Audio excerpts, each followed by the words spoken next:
My entitled neighbor thinks my pool is public property, and she just won't stop breaking in. I, 34 am, bought this house 3 years ago after grinding through a miserable apartment lease with thin walls and a neighbor who played death metal at 2 a.m. on weekdays.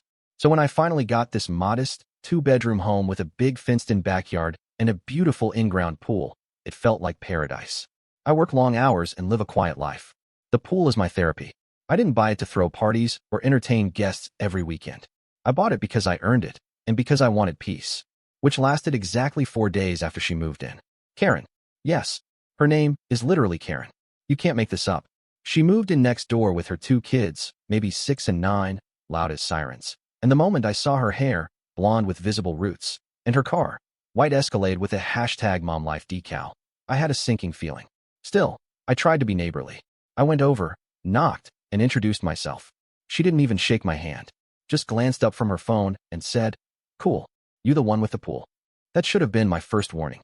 A few days later, I was inside on a Sunday morning, brewing coffee, when I heard splashing. I live alone. No one had been invited over. I peeked out the window and froze.